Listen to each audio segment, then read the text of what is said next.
네, 안녕하세요. 2024년도 법원직 9급 문제 풀어보겠습니다. 저는 전문 강사가 아니기 때문에 저도 모르는 판례가 나올 수 있고 저도 틀릴 수 있습니다. 어, 이제 문제를 푸는 과정을 보시면서 어떤 문제를 푸는 스킬이나 정답을 골라내는 또는 뭐 빨리 풀 수 있는 그런 것들, 그리고 이제 제가 중간중간에 뭐 문제나 지문들에 대해서 이제 뭐 나름의 평을 할 텐데요. 물론 제 기준의 평이기는 하지만 수험생 수준에서 어느 정도까지는 알아야 되고, 똑같이 틀렸어도 이거는 틀릴 수밖에 없는 문제가 있고, 이건 틀리면 안 되는 문제인데 틀리는 것도 있을 수 있잖아요. 그런 것들에 대한 어떤 감을 조금 잡으시는 데 도움이 되면 좋을 것 같습니다. 일단 학원 해설은 아직 안 나온 것 같고요. 그 이제 정답만 가다반이라고 하나요? 그거는 이제 홈페이지에 올라와 있는데 다운은 받아놓고 저도 아직 안 봤어요. 그래서 저도 이제 모르는 상태로 일단 문제를 한번 풀어보겠습니다. 형법 1번입니다. 문서에 관한 죄 옳지 않은 거. 지문이 굉장히 길죠. 여기서 하나 팁을 드리자면은 뭐 반드시 100% 들어맞지는 않겠지만 보통 이렇게 지문이 엄청 길잖아요. 이게 이제 다 판례에서 판례 요지하고 이제 판결 이후 이제 다 컨트롤 C 컨트롤 V에서 다 끌어오고 이제 중간중간에 이제 고친 건데, 이렇게 이제 콤마 이렇게 한 문단 이렇게, 그리고 뒤에 뒤에 이제 한 문단 이렇게 나눠져 있는 경우에는 보통 이렇게 뒷내용의 결론들을 많이 바꾸니까 이 뒷내용을 먼저 보고 이것만 갖고는 문장의 내용이 이해가 안 되거나 상황이 이해가 안 될 경우에 이 앞문장 부분도 그때 가서 읽어도 괜찮다. 뒷부분만 먼저 읽어보는 것도 괜찮습니다.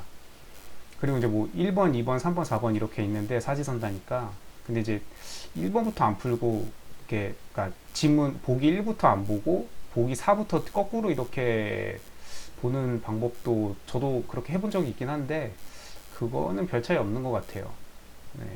아무튼 이제 저는 그냥 보기는 1번부터 차례대로 순서대로 보고 확실하게 정답이 나오면 넘어가겠습니다.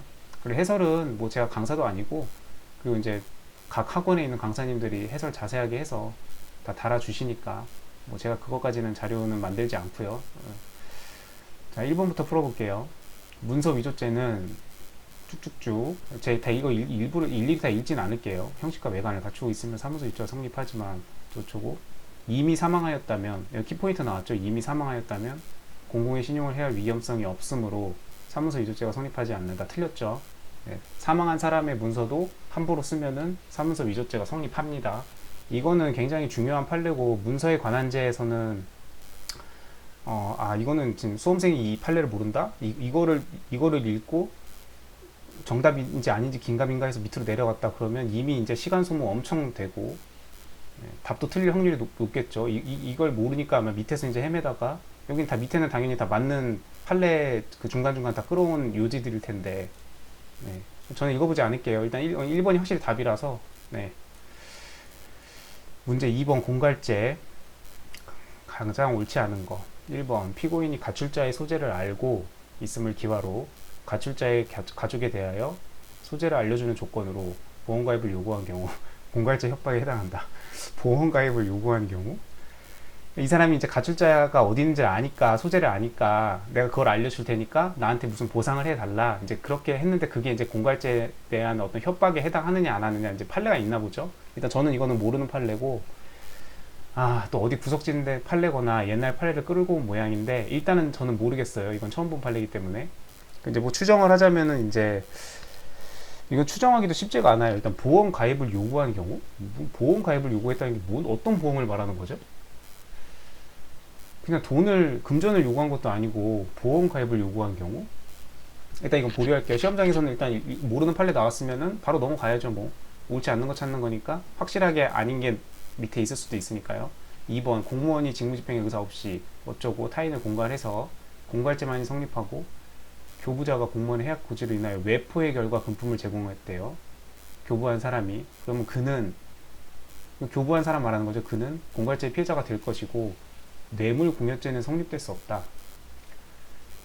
그렇죠. 뇌물은 자기 의사로 주는 게 뇌물이고, 이건 지금 공무원이 어떤 이런 해악의 고지로 인한 외포의 결과 뇌물을 공개한 거니까, 이건 그 금품을 제공한 거니까 이건 뇌물공여죄는 성립될 수 없다. 이건 맞을 것 같은데, 이것도 이제 판례가 있을 텐데, 일단 이거는 맞을 것 같아요. 이거는 모르는 판례더라도 얘는 아예 추정이 1번은 아예 추정이 불가능하고, 3번 주간신문의 발행인 겸 편집자인 피고인이 여러 차례 시정에 관한 비판 기사, 사설을 보도한 후 시 관계자에게 구두, 공문으로 또는 신문심을 통하여 당시 시로부터 받고 있는 광고 일에 다른 지역 신문 수준과 같이 높여줄 것을 요청한 경우, 그러니까 이런 걸 이렇게 비판 기사 같은 거 해놓고 자기네한테 이제 어떤 혜택을 달라 이렇게 이제 요청을 했나 보죠. 그렇게 해서 이제 그게 공갈죄 이제 수단으로서 그 상대방을 협박하였다고 볼 수 있느냐, 이 언론사가 그 기사를 실을 수 있는 이런 힘을 이용해서. 그래서 이제 판례는 공갈죄가 성립하지 않는다라고 했다고 이제 하네요. 이런 판례가 있었나? 이것도 저도 확실히 이렇게 딱 모르겠어요. 협박, 이걸 협박이라고 볼 수도 있고 아닐 수도 있죠. 이거는 대법원 판례 결과를 알아야 뭐 하는 거기 때문에 시험장에서 생각한다고 의미가 있는 것도 아니고, 저처럼 이 판례를 확실히 모른다면 바로 넘어가야죠. 뭐 4번 타인을 공갈하여 재물 또는 재산상의 이익을 취득함에 있어 그 수단으로서 대가가 지급되었을 경우라도 이를 공제하지 아니한 그 전부가 갈취이득액이다. 이거는 맞는 문장이죠. 이게 지금 이제 공갈죄 판례인데, 뇌물죄에서도 내가 뇌물을 받았는데 그 중에 일부는 돌려줬어. 그러면 그 돌려준 금액에 대해서는 죄가 성립하지 않나요? 아니죠. 죄 성립하죠. 뇌물을 받은 순간 그 전부에 대해서 성립하고, 추징 그 몰수도 그 전부에 대해서 추징 몰수되죠. 그렇기 때문에 4번은 맞는 거고, 일단 제 기준에서는 2번, 4번은 맞은 것 같고, 1번 아니면 3번인데, 자, 이제 시험장에서는 어차피 일단 지금 상황에서는 찍을 수밖에 없는 상황이에요. 1번 아니면 3번을 찍을 수밖에 없는 상황인데, 일단 저는 1번을 찍겠습니다. 왜냐면은 공갈죄가 보통 판례가 이걸 인정을 잘 안 해요. 그러니까 되게 엄격하게 본다고 해야 되나? 엄격하게 봐야 되게.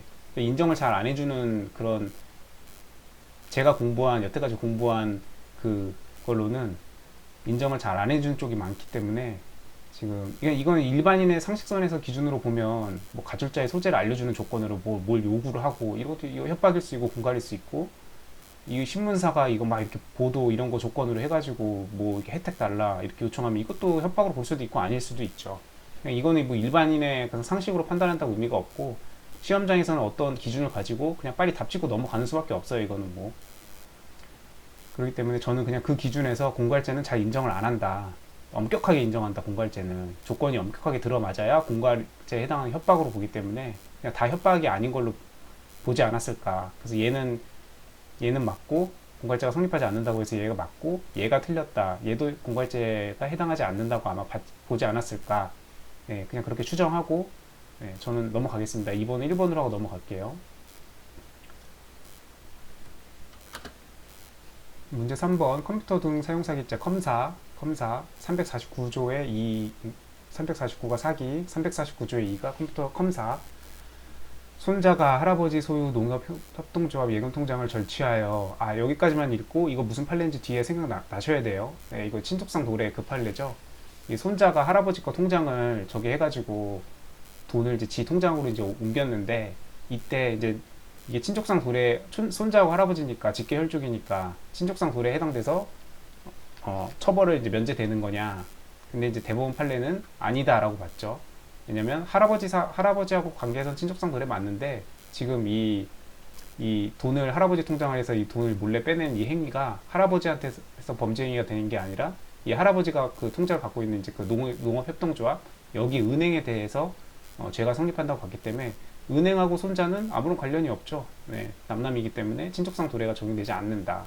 이게 객관식으로도 잘 나오고, 이렇게 속이기 좋기 때문에 객관식으로도 잘 나오고, 이거는 법무사 2차 형법에서도 이거는 알고 있어야 되는 중요한 판례죠. 이거는 기출로 나왔었는지는 모르겠어요. 그까지는 다 기억이 안 나고 기출을 거반다 풀기는 했는데 기억이 안 납니다.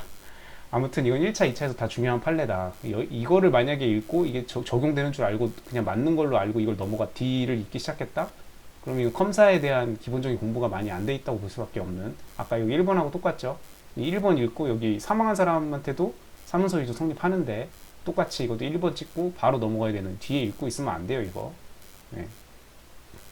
그러니까 이게 약간 빈익빈 부익부 같은 거죠. 네. 이걸 딱 읽고 공부를 이제 많이 했거나 기본적인 공부가 돼 있는 사람은 이런 주는 문제들은 딱 읽고 바로 정답 체크하고 다른 건 다 안 읽고 시간 세이브를 하는데, 이게 기본 공부가 안 돼 있으면